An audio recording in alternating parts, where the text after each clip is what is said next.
Hello, hello! Bl'Artagnan here with Crevasse, Grace Descending Part 4. We're bringing a team of Vayne, Pain, and Xdeath to get that blue Greatsword going on. Before we get too deep into it, be sure to hit the like button on that video, hit the subscribe button if you haven't already, and leave a comment down below. Let me know what you think about the fight, what you brought, your thoughts on Crevasse in general, your thoughts on Anniversary, your thoughts on, I don't know, current events in the news. I don't know. Just honestly, I like to hear from you. It's been a little while since we checked in. I know I've been less than active lately, but you know, life has a way of doing that sometimes. Overall, though, I enjoyed this event. This is a good start to the anniversary, I think. I'm looking forward to seeing how the DFFOO plays out in the next month or so. So what do we got going on here? For this fight, this is those lead bosses, the Kled Lost Chapter event fight thing. Mechanically, not crazy difficult, but there's some different things going on that you need to be aware of. The most important mechanic, of course, being that stacking debuff that they apply on basically everything they do, which gets worse and worse the higher it goes. And once it hits 5 stacks, then you're in a bit of trouble. So that's why we have Pain here to cleanse, along with some cleanse calls to make it just a little bit easier for us. Because assuming you don't have debuff evasion, which is actually just, you can just debuff evade your way through the fight. Otherwise, you know, it gets pretty constant. It throws stuff at you a lot. Kind of annoying though. They have you know, other stuff. I think they have break damage resistance at some point. And they, as you can see here, once it gets high enough on the force gauge, they start making you delay your turn after every action, which with Vayne is going to be very funny. Alright, Xdeath, perfect timing. We got the EX up just in time to prevent any sort of damage from them, which is great, because this team has no really native healing aside from Xdeath, I guess. But as you can see here, basically, I figured with this team, this would give me maximum points with the triple Greatsword, triple blue. Not the greatest team, but it's reasonably synergistic. Xdeath and Vayne work well together, since Xdeath has his BT effect follow-up, which would be handy. As you can see here, they also, for annoying stuff, they have an AoE delay attack that they do. They only do it once they're above 20% on the FR gauge, but it's, you know, that's not hard for them to hit. And once that happens, it's just kind of annoying, because they'll periodically throw that out and it can script calculations if you're not careful, especially since you're self-delaying yourself as well. So they're going to be getting a fair number of turns. They also lower your turn rate, which would be a bigger problem for me if I wasn't bringing Vayne, but you know, it's okay. Xdeath doesn't really care about taking turns, and Vayne just keeps taking turns. With all that said, we're going to go ahead and get things started off here. We've been just kind of like working our way through things. I wanted to let them get through their first force time. The reason being, the code I chose, one of the neat things about this Crevasse you probably already know, is that in addition to choosing the weapon, color, and force weakness codes, like the last Crevasse we had, Crevasse? It's Crevasse, isn't it? Shoot. You also get to pick, if you want, and I reckon you do, a force gauge, like, debuff effect thing that the boss does when they hit a certain range. And since these guys get a bunch of HP damage resistance once they get to a certain point high up in that gauge, I figured let's go all the way, you know, all in on that HP damage resistance, and we gave them the 60% force gauge equals a bunch of HP damage resistance buff. This means they become basically invincible once they get high enough, for the most part. For the most part, peace is important, because there's one thing that just kind of ignores that. Well, there's probably more than one thing, but the one thing that we're going to be dealing with is Xdeath, because he's got his BT. There we go. Oh man, feels good to press that button every time. Love it. Just in time for them to hit us with the big bad debuffs. Pain luckily is here to get rid of them, because just 5 debuffs a lot. That's the thing. They have a threshold attack they do periodically, where they just automatically hit you with the 5-stack debuff, and it's just kind of annoying, because then you have to get rid of it, because otherwise it's a problem. Big HP poison, things like that. But here we go into the Vayne FR.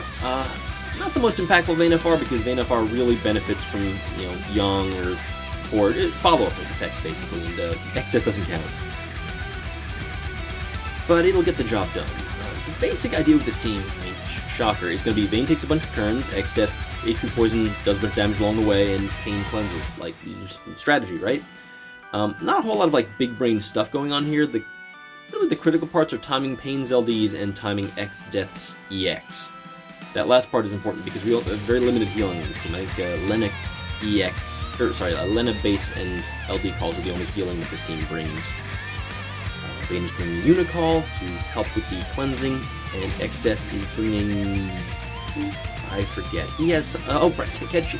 Okay, I was wrong. Ketchi Call also brings healing from the buff it puts on you. So there you go. We get some HP. You know, we're fine. God, I spent 5 minutes talking in this video about how, like, be careful and shit. This is going to be easy. No problem. No issues at all. We're going to go great. We are almost done with the Vayne Force time, and they're about 2/3 of the way alive, 1/3 of the way dead, which is not great timing-wise. We're going to admit that, but it's okay. The way Force attacks work, they ramp up, right? You know, you just ramp up that damage, and it just keeps on happening. And by the end, you do a big hit, and they're suddenly almost dead. And it's going to be great. You're probably thinking, okay, you know, big hit, summon, right? No, not yet. The reason we're not summoning is because I want the enemy to take as many turns as possible with excess BT effect up, just to take advantage of the effect. Just kind of squeeze out additional damage. And if we summon, obviously that's a bunch of free turns we're taking, where Xdeath's taking turns that could have been... It just, you know, not waste turns per se, but it eats through his BT effect faster, and I want that effect on the field as long as possible. Especially because, like, once we hit to this point, you know, we're like in the 60% range here. We're delaying ourselves, and then once we hit 80% or 90%, or however high it is, we're going to start dealing no damage, because they already have the hero damage resistance from the one thing I picked, and they're about to get more, and basically we're going to be like no damage to them. And so Xdeath's going to be here and kind of keeping us, you know, chugging through that damage. Luck would have it, we avoid that debuff there. Xdeath's going to go ahead and with that Grand Cross. God, it's I love his animations. Great character. Not good character right now, but just conceptually great character. That's what I guess I'm saying. I guess I can't have a video with Xdeath in it without like gushing about him, can I? Gross. There we go. Push them below 50. Thanks to Lena, we've avoided the debuff, which is handy. Put that on just to avoid that threshold. I figure why not.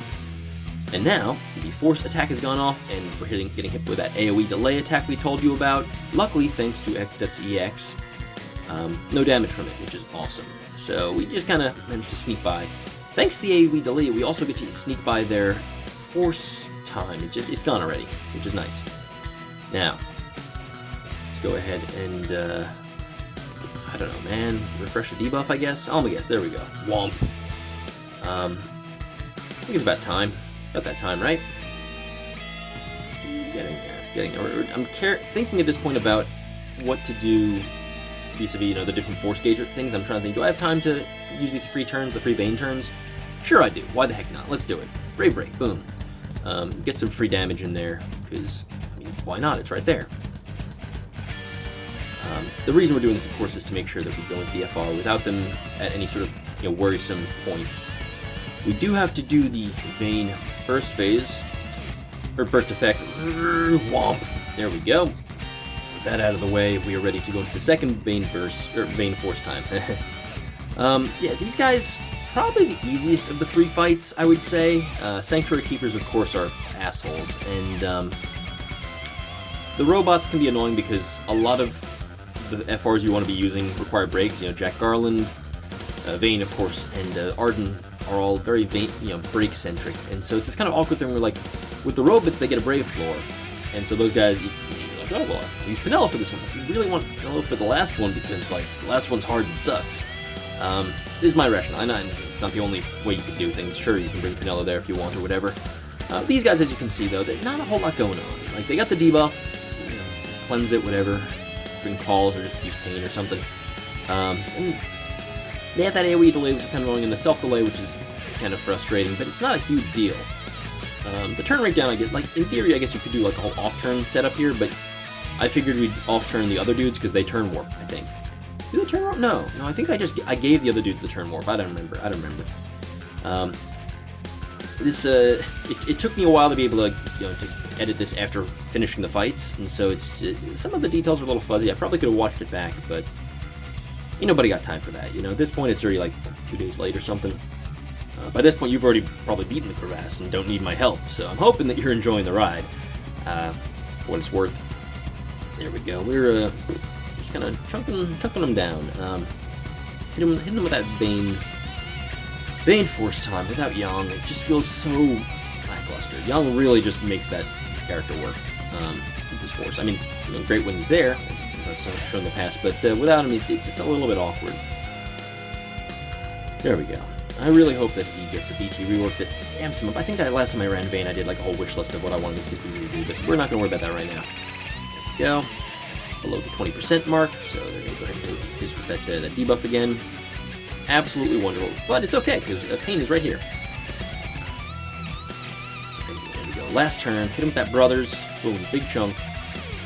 Now we're obviously not as worried about the BT effect running out, because they're almost dead. But you see what I wanted before, right? I wanted to take a bunch of turns and stuff and just take a lot of free damage from X-Death. I don't know exactly how much damage it did, but like, you know, the BT effect was like what? I want to say like 280,000. Okay, 260,000 a turn. So that's like every 4 turns is 1,000,000 damage, and the bosses are taking a lot of turns. And so you know it adds up. That's how we got to the end of this. A little bit longer than some of the other runs we've been doing lately, but you know, we're using a kind of awkwardly suboptimal team. There we go. Grand Cross health. And let's finish things in style. Force of Will. Boom. There we go. Alright, that's Crevasse number 4, or part 4 out of the way. We'll go ahead and get 5 and 6 up here shortly. There we go. Alright, still not bad. I hope you enjoyed. Thank you for watching, and I'll see you in the next video. Adios.